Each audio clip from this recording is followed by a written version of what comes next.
Ouh là là. Ouh là là. Ouh là là. Les insolites. Alors Philippe, que s'est-il passé dans ce monde un peu Plein de choses, il y a eu un tri très compliqué à faire. Donc alors, pour commencer, les commandes reçues par la commune de Charvieux-Chavagneux explosent. Ce petit village de l'Isère est le seul en France à avoir une rue qui porte le nom de Johnny Hallyday. Mais après la mort de la légende de la chanson française dans la nuit du 5 au 6 décembre dernier, les plaques de rue à son effigie ont toutes disparu. Le maire, qui a immédiatement commandé de nouveaux exemplaires, en a profité pour lancer un appel aux fans de l'artiste. S'ils souhaitent mettre la main sur une réplique de la plaque, ils peuvent tout simplement passer commande auprès de lui. La commune de Charvieux-Chavagneux est la seule à avoir une rue au nom de Johnny Hallyday, et pour faire plaisir aux fans, nous proposerons de vous vendre un modèle souvenir sans bénéfice, prix 95 €, fabrication plus envoi, livraison le 15 février. 95 €. Ouais. Alors plus de 600 plaques de la rue de Johnny Hallyday ont été commandées, a ainsi déclaré la mairie de Charvieux-Chavagneux. Nous recevons des courriers et des appels de la France entière, mais aussi de Belgique, de Suisse et d'Italie.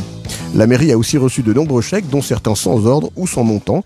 Les plaques sur lesquelles figurera une guitare, l'écusson de la ville et Jésus portant la croix devraient être livrées aux alentours du 15 février. En attendant, les fans du chanteur peuvent encore passer commande auprès de la petite commune de 8000 habitants. Aucune date butoir n'a été fixée. Donc voilà. Alors, ça c'est pour toi, donc Isabelle.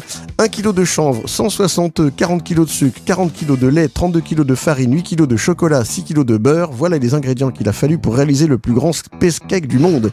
Le gâteau était distribué sur le marché de Noël de la gare centrale de Zurich, donc pour Isabelle, ce dimanche, relate le site Le Matin. C'est pour ça que je bafouille aujourd'hui. Et ce, gratuitement. Les badauds qui flânaient le long des travées du marché hivernal ont donc pu tester les effets réputés apaisants de l'immense pâtisserie. Selon les organisateurs de l'événement, le taux de THC, la substance responsable des effets du cannabis, n'atteignait seulement que 0,2%. Depuis 2011, ce genre de joyeuse distribution est possible en Suisse sous certaines conditions. La loi sur les stupéfiants interdit en effet la culture de la consommation et le commerce du cannabis si sa teneur en THC est seulement supérieure à 1%. Un nouveau marché a donc ainsi vu le jour, celui du chanvre faiblement dosé en tétrahydrocannabinol, THC, et dont la substance dominante est le cannabidiol, CBD, qui n'a pas d'effet psychoactif. C'est cette substance qui entrait majoritairement dans la composition de la douceur chocolatée distribuée à Zurich. L'histoire ne dit pas si les gourmands l'ont davantage apprécié. Un insolite stupéfiant donc, et qui réjouit les petits Suisses. Va te faire cuire un œuf. Voilà comment une petite fille de 5 ans a été accueillie par le Père Noël sur le marché de Pontivy de Le Morbihan. Et oui, c'est agréable. Oui, outrés, des parents ont posté dimanche une vidéo sur Facebook pour dénoncer le comportement du gros bonhomme rouge, rapporte Ouest France. Ce Père Noël est méchant avec les enfants et les parents. Il a tenu des propos déplacés et pervers en disant notamment qu'il aurait bien aimé embrasser une maman, rapporte un couple à l'origine de la grogne. Noël, c'est sacré, ce n'est pas normal que des enfants reviennent chez eux en larmes, poursuivent-ils dans leur vidéo qui depuis a été retirée. Très gênés par cette polémique, les organisateurs du marché de Noël de Pontivy ont tenu à s'excuser si l'humour du Père Noël n'a pas toujours été bien compris des enfants et des parents.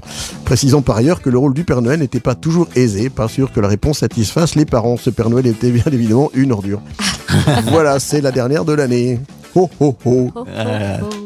Très bien, merci pour ces insolites pour l'année 2017. Tu vas prendre un peu de cake, Isabelle? Si tu veux. C'est bien, c'est autorisé en dessous de 1%. Ouais, apparemment, oui. C'est marrant. Bon, ça doit être un peu comme la bière sans alcool. On peut en manger jusqu'au bout de la nuit.